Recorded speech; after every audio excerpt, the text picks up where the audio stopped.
So considering I put up a video the other day saying, is Elimination Chamber good? It was like WWE watched that and were like, yes it is, and here's why.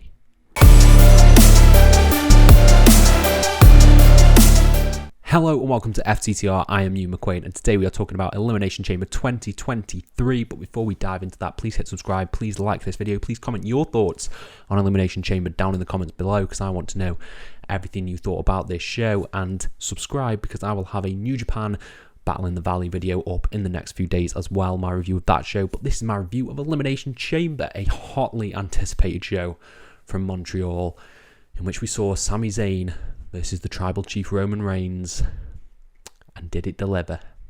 We'll get to that, but I'm going to run down the entire card, let you know my thoughts on the angles, on the matches, everything about this show, starting with the opening match, which was the Women's Elimination Chamber, with the winner facing Bianca Belair at WrestleMania. We had Asuka versus Liv Morgan versus Natalya versus Carmella versus Raquel Gonzalez, not Rodriguez, I nearly said that, versus Nikki Cross. This was a really fun match. I really enjoyed this, to be honest. Natalya and Liv Morgan started off the match and they just worked so well together, like really well together. I'm not usually a big fan of Natalya, but she was doing really good stuff in this, and Liv Morgan I also think was an MVP of this match as well. They worked really well together, a lot of good holds, a lot of good transitions, and it went at a breakneck pace from the beginning. Next in we got Raquel Gonzalez, who was the powerhouse of this match, and she did all the big power spots, all the big, team ups and stuff were done on Raquel, and I think she looked great as well. She looked really good. She was followed by Nikki Cross. Nikki Cross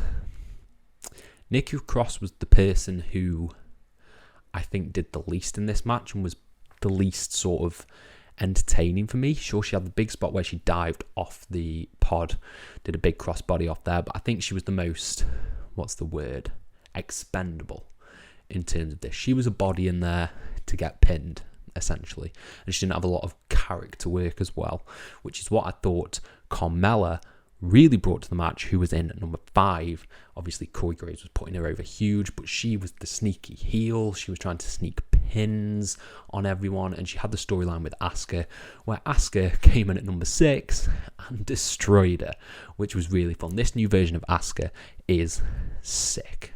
It's really cool. I really love everything they're doing with this new version of Asuka, because she's just dominant.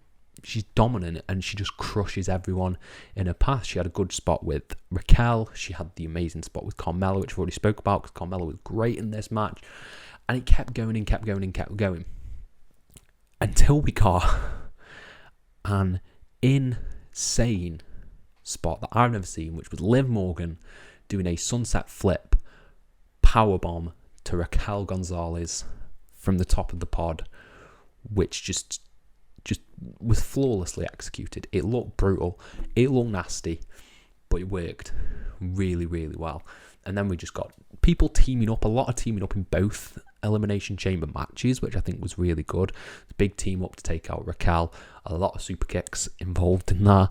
And yes, excuse me while I'm looking at my notes, because I also need to remember what happened, because a lot happened in this match. Natalya was eliminated by Carmella.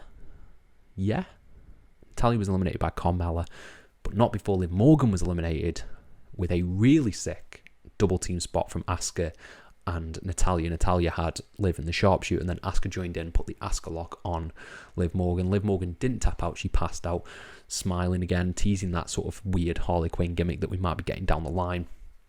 That was really great, and it eventually came down to Raquel, Carmella, and Asuka.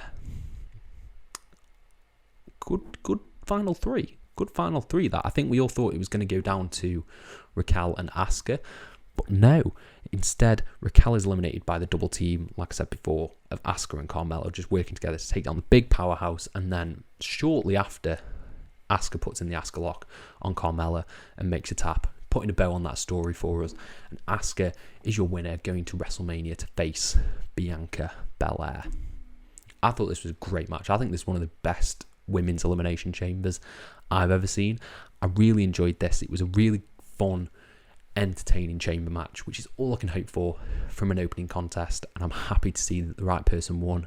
Asuka is going to WrestleMania. Then we got the only low light of the show for me, to be honest, and that was Brock Lesnar versus Bobby Lashley. I don't know what they're doing with this feud, but it's not working. It's not working. I don't know what they're building to, because the matches have been weird. Obviously, you had the one where Bobby won via Roman interference. Then you had a fluke win from Brock. And this was supposed to be the rubber match to even the odds. And Brock just low-blowed Lashley. There was nothing else to this match. A few throws, a few finishes. But eventually Bobby locked on the Hurt Lock. And Brock just kicked him in the dick. He just kicked him right in the nads. And DQ.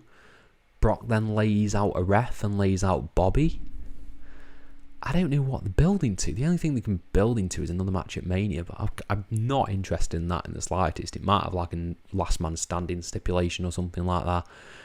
But it's just a very weird and very unconventionally told story, considering Brock is supposed to be the babyface, I think. But it didn't work for me. Considering this was a dream match of Brock versus Bobby, it seems like they've messed it up every single time they've tried to do it. And I'm not into this feud at all anymore. So shall we just move on? The next match was Edge and Beth Phoenix taking on Rhea Ripley and Finn Balor. This was really, really fun. I really enjoyed this, particularly the encounters between Beth Phoenix and Rhea Ripley. They worked so well together, like where they were just clotheslining each other repeatedly after that. It just escalated from there. You had Dominic on the outside, who was a heat magnet. This crowd were eating up anything that Dominic Mysterio did on the outside, and it was just a really, really fun mixed tag match. It seems like they sort of threw the rule where you had to tag out, where if two men were in the ring, you then had to tag out if someone made the tag to one of the women on the outside, because Edge and Beth Phoenix hit like a poetry in motion sort of thing on Finn Balor, which was fun. I don't like the tagging out thing. I think it's a bit weird that they have to do that, but it worked really, really well. My only downside to this was I don't think Rhea Ripley should have lost. And she didn't get pinned, but she did lose, and she's the one who's going in to face Charlotte at WrestleMania. I don't think that was the right call, because seemingly it's going to be Edge versus Balor at Mania. So I think Ripley pinning Phoenix could have worked here. And I get they probably wanted someone from Canada to win because Edge is from Canada and he got a big pop. So he got a big pop when he won. So this to me should be a wrap on the Judgment Day Edge story at the end, because they won. They pinned Finn Balor. They hit a shatter machine for some reason. I was like, FTR are watching on proud. I don't know why they hit a shatter machine, but it looked good. And yeah, pin Balor. Judgment Day lost, and I don't know where it goes from here. I don't want to see this continue. I think that's drawn a line in the sand under that. And yeah, we'll see where it goes. Cautiously optimistic, because Rhea Ripley should beat Charlotte at Mania, and she probably shouldn't be losing here. But we'll see. Then we got my match of the night, probably. Yeah, because I think this was a better match than the main event. But overall, it was a stellar night of wrestling, let's be honest. The men's Elimination Chamber, Seth Rollins versus Austin Theory versus Johnny Gargano versus Bronson Reed versus Damian Priest versus Montez Ford. This was tasty. This was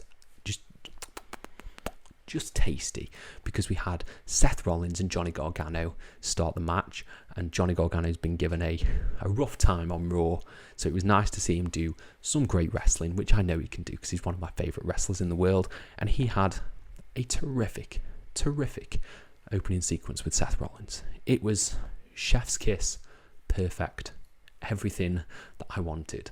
And they worked so well together, just really, really well together. And that brought in Austin Theory. And they were bringing up on commentary the history between these guys, Johnny Gargano and Austin Theory in the way. And Austin Theory being a disciple of Seth Rollins back, I think it was during like the pandemic, during the Thunderdome era, I think that was. And they worked well together as well. Everyone in this match just worked so well together. Damian Priest was in next, and he had a really sick offense. He hit this insane-looking tope on Austin Theory by springboarding over the ropes and hitting this rolling senton. That looked fantastic. But that was all building to the monster. Bronson Reed came in and destroyed everyone. He just destroyed everyone. This was the best Bronson Reed looked since returning to WWE. And yeah, he just killed everyone. He was slamming people into pods. He was destroying Gargano, I think, on the outside. He just got nailed with the clothesline as he went round and just decimated everyone. Fantastic way to present Bronson Reed, which we'll get into in a little bit. But Montez Ford came in, and wow, he's just, we know he's good. We know Montez Ford is good, but giving him this platform to shine in the chamber, singles run please, because he was one of the most fiery and charismatic babyfaces that we've seen in a long time, and he worked so well, especially playing into the sort of elimination of Bronson Reed, where he hit the big frog splash after everyone had just nailed moves on Bronson Reed, and they eliminated him. Really great stuff, really great stuff. And then he hit, I don't know how to describe it, a hanging frog splash from the top of the chamber, which took out everyone. It was ungodly cool. Johnny Gargano was eliminated next, sadly, following his escapades with Rollins, but not before he hit one of the scariest Hurricane Ranas I've ever seen, where he Hurricane Ranaed Seth Rollins off the top of the pod, but it looked like he smacked his face as he came down. I don't think he did, but the way it was shot, I was like, is Johnny Gargano alive? And that's why he's the best wrestler in the world. But he was eliminated next. That led to Priest being eliminated, which led to Ford being eliminated, leading to Seth Rollins versus Austin Theory. This never-ending feud between these two. And so Seth hit a stomp on Ford. Theory pinned him. And then it looked like they were playing up this injury angle, and I was like, why are they doing this? I hope he's okay. But it did look very WWE, I'm injured. So they take him out of the pod. Who should jump into the ring but Logan Paul? Hit one of the slickest buckshot lariats I've ever seen on Seth Rollins. Hit a stomp on Seth Rollins. Theory comes in, hits the A-Town and down, and pins him. Austin Theory retains. Logan Paul costs Seth Rollins the US Championship. I'm excited for Seth Rollins versus Logan Paul. I think that'll be really good at WrestleMania. And yeah, I think it was a good way to end off the chamber. A chamber that I really loved. I can't list every single spot in the match, but this was one of the most entertaining elimination chambers I've seen, especially following last year's where Brock just fucking killed everyone. This was really fun. This was really entertaining match, and it led into Sami Zayn versus Roman Reigns for the undisputed WWE Universal Championship. Utter heartbreak, this match.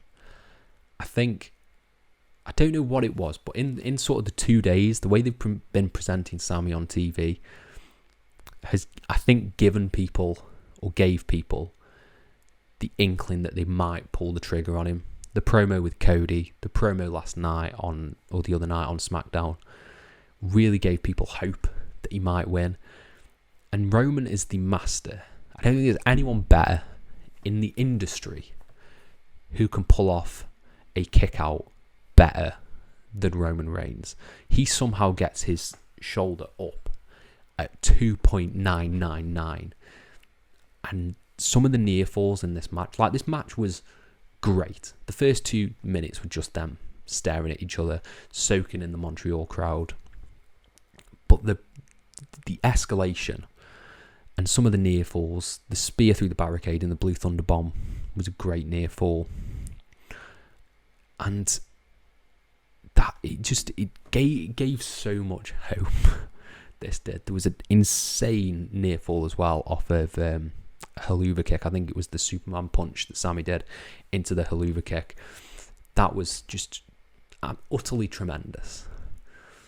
My only gripe with this match and why it's not my match of the night is, as utterly devastating as it was, I think the pattern of Roman Reigns matches is becoming a little bit too obvious, and that is ref bump, Uso interference, Roman wins.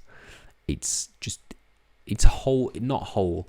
storytelling trope that I can't seem to get over anymore, because I know it's coming. And when it does happen, it leads to incredible tension and incredible drama. But it's a bit too cheap and easy now for me. And the utter devastation when Roman hit that spear after the Jey Uso stare down. I thought Jey was going to super kick Roman. I really, really did. And I was holding my breath, like heart in my mouth, thinking that Jey was going to hit Roman. But he didn't. Sami speared Jey. Roman hit the spear. Roman wins. And just the air getting sucked out of that arena is just... it's horrible. It's really horrible. And I think that clearly sets up Sami and Kevin going after the tag titles, I think. And then Kevin Owens' music hits. That sort of gets the crowd riled up again. Kevin Owens comes down, makes the save, passes the torch to Sami. Sami hits the haluva kick on Roman, and the Bloodline back out of the arena. It was a great angle. Really great to see Sami and Kevin come back together. We haven't had the full reunion yet. I imagine we'll get that on SmackDown. But I'm just excited to see where this goes. And like I said, my main critique is just the formula. The formula of Roman's matches is, we've had it for 2 years. We've had it for a long time.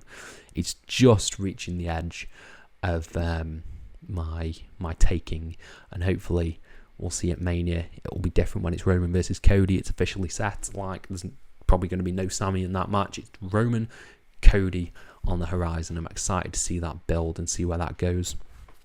But that was the show. Elimination Chamber, 5 matches long. Flew by. Absolutely flew by. An incredibly fun night of professional wrestling, and a devastating, heartbreaking loss for Sami Zayn, which, yeah, incredible storytelling. One dud match for me. This is a 4 out of 5 show for me. I think I probably liked it more than the Rumble, maybe, but I'll have to think about that. I will have to think about that. But yeah, it's one of the best shows of these 2 months of the year. We'll see how it fares when the rest of the calendar. But yeah, that's my ramble. That's my thoughts. Let me know your thoughts down in the comments below, and I'll try and reply to every single one of them. Did you like Elimination Chamber? Did you hate Elimination Chamber? Let me know anything you want. And thank you all ever so much for your support, and have a nice day.